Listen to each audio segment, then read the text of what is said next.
அனைத்து நல்ல உள்ளங்களுக்கும் வணக்கம். இன்னைக்கு நம்ம பார்க்க போகிற டாபிக் சனிப்பெயர்ச்சி பலன்கள். இது 2025 மார்ச் 30க்கு அப்புறம், அதாவது மார்ச் 29, நான் 30 டேட் கொடுத்துருக்கேன். சனிப்பெயர்ச்சி, இந்த சனிப்பெயர்ச்சி எப்படி இருக்கும்? ஏன்னா 12ஆம் இடத்துக்கு சனி பகவான் ட்ராவல் பண்ணுறாரு. அந்த 29ஆம் தேதி அடுத்த நாள் 30ஆம் தேதியிலே சந்திரன், சூரியன், புதன், சுக்கிரன், சனி, ராகு, இந்த 6 கிரகமும் ஒரே வீடான நீர் வீட்டில் இருக்குது. ஸோ இது மூலயமா மேஷ ராசிக்கு என்னென்ன மாற்றங்கள் கொடுக்க போகுது இந்த ரெண்டு வருஷம் அப்படின்னு பார்க்கும்போது, ரொம்ப முக்கியமாக இந்த மார்ச் 30க்குள்ளேயே ஒரு பெரிய ஒரு பணம் வரவுன்றது நிச்சயமாக இருக்குது. எப்படிங்க? ஏன்னா 11ஆம் இடத்துல சனி இருந்து 12ஆம் இடத்துக்கு போகிறதுக்கு முன்னாடி ஒரு பெரிய லாபம், பெரிய வருமானம், ஒரு பெரிய பணத்தை கொடுத்துட்டு தான் போவார். அது ஒரு நல்ல ப்ளஸ்ஸான பாயிண்ட்டு. அந்த சனி பகவான் பாருங்கள், ராகுவும் சனியும் பூரட்டாதி நட்சத்திரத்தில் ரொம்ப க்ளோஸாக பயணிப்பாங்க மார்ச்லேருந்து ஜூன் வரைக்கும்.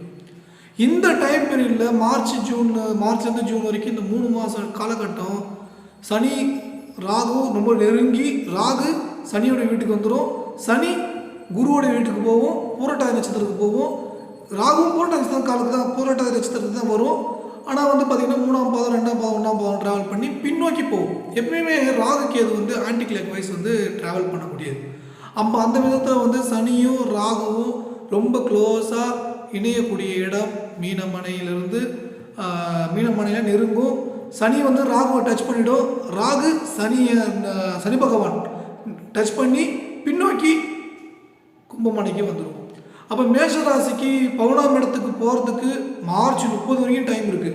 ஆனால் இந்த மார்ச் 29க்குள்ளே பெரிய லாபம், பெரிய பணம், மூத்த சகோதர வழி, திருமண வாழ்க்கை, இந்த விஷயங்கள் எல்லாமே ஒரு பாசிட்டிவான விஷயங்களை ஏற்படுத்தி கொடுத்துட்டு தான் அவர் 12ஆம் இடத்துக்கு விரை சனி ஸ்டார்ட் ஆகும்.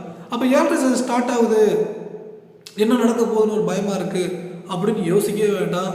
சனி பகவான் உங்களுக்கு ராகு குருவுடைய வீட்டுக்கு பயணிக்கும் போது நல்லது தான் பண்ணுவார். ஏன்னா மேஷ ராசியில் சனி பகவான் நீசமாயிடுறாரு. சனி மேஷத்தில் தான் வலு இழந்துடுறாரு. அப்போ மேஷ ராசிக்கு ஒன்றும் பெருசாக ஒன்றும் பண்ணாது. அதனால் விரைய சனி மாற்றம்னு சொல்லி பயப்பட வேண்டாம். சனி பகவானுடைய பெயர்ச்சி மேஷத்துக்கு ரொம்ப யோகத்தை தான் செய்யும், நல்ல பலனை தான் செய்யும். விரைய செலவுகள் அப்படின்றது கொடுக்கும் தான். அந்த விரயத்தை எப்படி பாசிட்டிவாக மாற்றலான்னா சுப செலவுகளை பண்ணலான்றது நல்ல விஷயம். ஆனால் அந்த சனி பகவான் எங்கே வராரு? நீர் வீட்டுக்கு, மீன வீட்டுக்கு. அது 12ஆம் இடம் விரைய வீடு.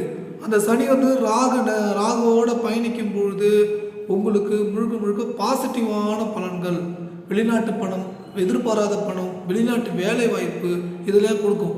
ஏன்னா 12ஆம் இடத்துக்கு சனி போகும்போது தான் 12ஆம் இடம்ன்றது மலை பிரதேசங்கள் செல்லக்கூடிய வாய்ப்பு, வெளிநாடு செல்லக்கூடிய வாய்ப்பு, நிம்மதியான ஒரு நிலைக்குள் கொண்டு செல்லும்.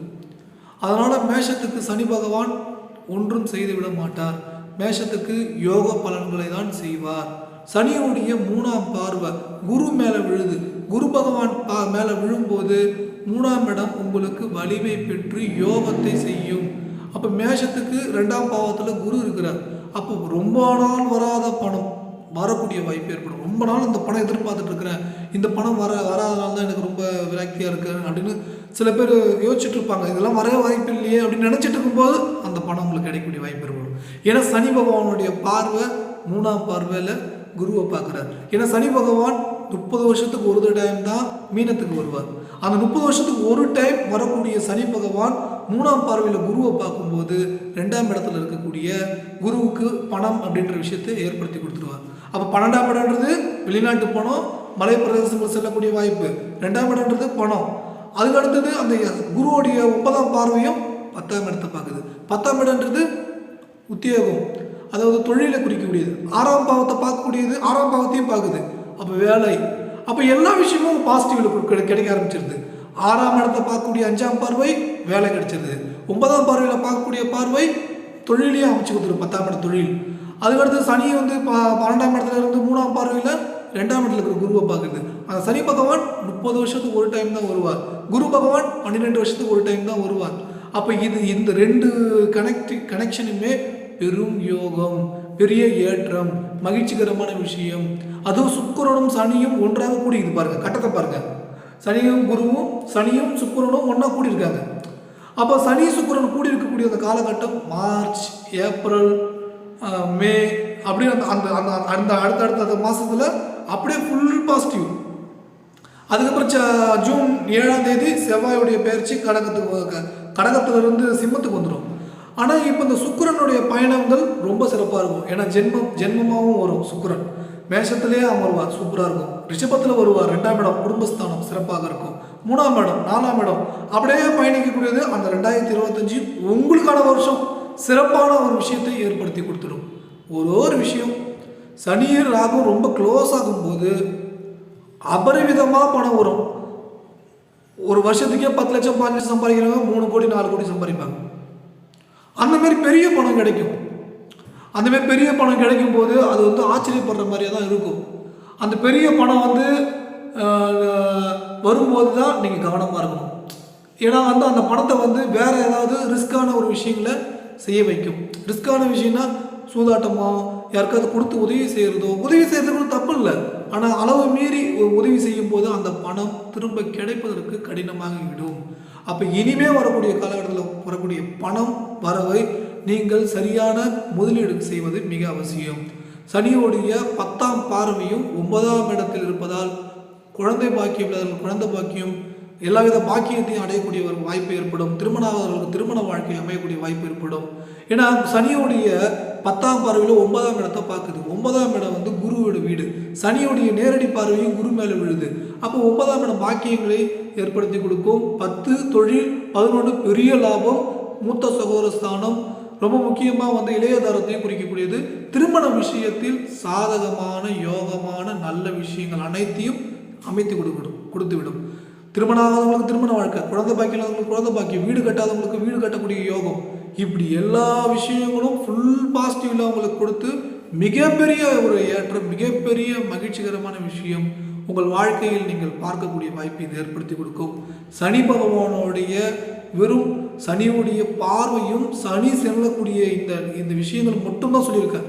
சனியும் ராகுவும் க்ளோஸாக இருக்கிறது தான். அந்த சனி பகவான் குரு நட்சத்திரத்திலிருந்து அடுத்தது போகக்கூடியது உத்திரட்டாதி நட்சத்திரம். அந்த உத்திரட்டாதி நட்சத்திரத்துக்கு அடுத்தது பார்த்திங்கன்னா ரேவதி நட்சத்திரம். உத்திரட்டாதி ரேவதி. அப்போ பூரட்டாதி நட்சத்திரத்தில் பயணிக்கக்கூடிய சனி பகவான் முதல் பயணமே புரட்டாதி நட்சத்திரம். அந்த பயணம் கிட்டத்தட்ட ஒரு வருட காலகட்டம் வக்கரமான நிலை, மிக முக்கியமாக பின்னோக்கி செல்லக்கூடிய வாய்ப்புகள். அந்த சனி பகவான் அந்த இடத்துல நேரடியாக வந்து ராகு கேது இதோடைய தொடர்பு இந்த 3 மாதம் வரைக்குமே அது ஃபுல்லாக கொண்டு போயிட்டே இருக்கும். அப்போ இந்த காலகட்டம் எல்லாமே பெரிய பணம், பெரிய வரவு, இது எல்லாமே ஏற்படுத்தி கொடுக்கும். ஆனால் அந்த சனி பகவான் புதனோட நட்சத்திரத்துக்கு போகும்போது 3ஆம் இடம் வேலை செய்யும். 3ஆம் இடம் நம்ம தேவையில்லாத அலைச்சலை கொஞ்சம் கொடுக்கும். அப்போ தொழில் ரீதியாக புது முயற்சி வேண்டாம். ரொம்ப ரிஸ்க்கான விஷயங்களில் ஈடுபட வேண்டாம். அப்புறம் 6ஆம் இடம் கடன் நோய் எதிரி. கடன் வாங்காதீங்க. கிரெடிட் கார்டை பயன்படுத்தவே கூடாது. ஏன்னா புதன் வந்து கடன், புதன் வந்து கிரெடிட் கார்டு, புதன் வந்து டாக்குமெண்ட், இது சம்மந்தமான விஷயத்துல கவனமாக இருக்கணும். ஏன்னா சனி பகவான் புதனோட நட்சத்திரத்துக்கு போகும்போது கடன் டாக்குமெண்ட் சம்மந்தமான விஷயத்தில் நீங்கள் கவனமாக இருக்க வேண்டும். ரொம்ப முக்கியமாக யாருக்கும் ஜாமீன் கையெழுத்து போடுறது, யாருக்காவது ரெக்கமெண்டேஷன் பண்ணுறது, இந்தமாரி விஷயங்களும் எதுவும் பண்ணிடாதீங்க. முக்கியமாக நீங்கள் இந்த கிரெடிட் கார்டு பில்லை வந்து ரொம்ப தாமதமாக கட்டுவதோ, ஹவுசிங் லோன் எடுத்து நம்ம பண்ணலாம் அப்படின்ற ஒரு பெரும் முயற்சி எடுப்பதோ, இதுமாரி விஷயங்களை பண்ணாதீங்க. ஏன்னா ஹவுசிங் லோன் வந்து ஒரு 90% நீங்கள் கேஷ் வச்சுருந்து வீடு கட்டும் போது சேஃப். ஆனால் 90% நீங்கள் லோனில் போடுறீங்க. மாதம் 70,000 இஎம்ஐ, 1 லட்சம் இஎம்ஐ, ஆனால் சம்பளமே 1 லட்சம் தான் வாங்குறீங்க. நான் பார்த்து எப்படியாவது சமாளித்து கட்டிடலாம் அப்படின்ற மாதிரியான ரிஸ்க்கான விஷயங்களை எதையும் தயவு செய்து விடாதீர்கள். அது மேலும் உங்களுக்கு ஒரு ப்ரெஷரை கொடுக்கும். அதை புரிஞ்சுங்க. ஏன்னா சுப செலவுன்றது பண்ணணும், ஆனால் ரொம்ப ரிஸ்க்கான விஷயங்களும் பண்ணவே பண்ணாதீங்க. ரொம்ப முக்கியமாக ஜனவரி, பிப்ரவரி, மார்ச் இந்த டைம் சனி பகவானுடைய கிட்ட நெருங்கக்கூடிய நேரம், ராகுவும் கிட்ட நெருங்கக்கூடிய நேரம். இந்த நேரத்தில் தான் பெரிய பணம் வரும். உங்கள் வாழ்க்கையில் அடுத்த 10 வருஷத்துக்கு என்னென்ன சம்பாதிப்பீங்க அது எல்லாமே 2025 ஜனவரி, பிப்ரவரி, மார்ச்சில் கிடைக்கும். அப்போ மார்ச்சுக்கு அப்புறம் அந்த பணத்தை பாதுகாத்து வைத்துக் கொள்ளுங்கள். ரொம்ப ரிஸ்க்கான விஷயங்களில் ஈடுபட வேண்டாம். முக்கியமாக ஆப்ஷன்ஸ் ட்ரேடிங், ரொம்ப வேறு ஏதாவது இது 50% லாபம் கிடைக்கும், 30% லாபம் கிடைக்கும். உண்மையிலே வந்து 2% மேலே வருமானம் வரக்கூடிய எல்லாமே ரொம்ப ரிஸ்க்கானது. அதன் மூலயமா உங்களுக்கு ஏமாற்றமும் வலிகளும் அதிகமாக கொடுக்கும் என்பதை ஞாபகத்தை வைத்துக் கொள்ளுங்கள். ஏன்னா 2%ன்றது நல்ல ஒரு வருமானம். ஏன்னா இங்கே நிறைய பேருடைய எண்ணம் 10% எடுக்க வேண்டும், 20% எடுக்க வேண்டும். நான் சொல்கிறதெல்லாம் மாதத்துக்கு. ரொம்ப அதிகப்படியான ஆசைகள் படும்போது அந்த ஆசைகளால் ஏமாற்றம் வலிகள் கொடுக்கும். அதை நீங்கள் ஞாபகம் வைத்துக்கொண்டு ரிஸ்கான வேலைகளில் ஈடுபட வேண்டாம். சனி பகவானுடைய பெயர்ச்சி பலன்களில் நான் வெறும் முக்கியமான விஷயம் தான் சொல்லியிருக்கேன். அடுத்த வீடியோவில் சனியோடைய நட்சத்திர பெயர்ச்சி, அந்த சனி பகவானுடைய பயணங்களில் அடுத்தடுத்த கிரகநிலைகள் மாதம் ஒவ்வொரு கிரகநிலைகளுடைய பலன்கள் எல்லாமே நான் சொல்கிறேன், டீட்டெயிலிங்காக சொல்கிறேன். இந்த சனி பகவானுடைய பரிகாரங்கள் பார்த்திங்கன்னா, வெயிலில் அதிகமாக பயணம் செய்வது சனி பகவானுக்கு நல்ல ஒரு பலனை கொடுக்கக்கூடியது. அதாவது என்னன்னா, உங்களுக்கு பெரிய பிரச்சனை வரதை தடுத்துடும். ஏன்னா வெயிலில் வேர்வை வரும்போது சனி பகவான் பிடிக்க மாட்டார். அடுத்தது காகத்துக்கு சிக்கல் நிறைந்த உணவு, ஜாங்கிரி, உருக்கு இந்த மாதிரியான உணவு வைக்கும்போது காக்கா கொத்தி சாப்பிடும்போது உங்கள் சிக்கல் எல்லாமே நிறைவேறிவிடும், பிரச்சனைகளை சரி செய்துவிடும். இந்த ஒரு பரிகாரம் சிறப்பாக இருக்கும். அடுத்ததாக பார்த்தீர்கள் என்றால், மரம் செடி கொடிகளுக்கு சர்க்கரை கலந்த பச்சரிசி போடுவது சிறப்பான பரிகாரமாக இருக்கும். எறும்பு சாப்பிடும், சனியுடைய தாக்கங்கள் குறையும். அடுத்ததாக துப்புரவு தொழிலாளர்களுக்கு முடிந்தவரை நீங்கள் காஃபியோ டீயோ வாங்கி கொடுங்க, முடிந்தவரைக்கும் அவங்களுக்கு சப்போர்ட் பண்ணுங்கள். அடுத்தது மாற்றுத்திறனாளிகளுக்கு முடிந்தவரை உதவி செய்யுங்க. இதெல்லாம் பரிகாரம். இந்த பரிகாரம் செய்யும்போது அடுத்த 7 வருஷம் 6 மாதம்ன்றது சுலபமாக கடந்துடலாம். ஒன்றும் பெருசாக தொந்தரவுகள் எதுவும் ஏற்படாது. நல்லதே நினைப்போம், நல்லதே நடக்கும். மீண்டும் ஒரு நல்ல வீடியோவில் சந்திப்போம். நன்றி, வணக்கம்.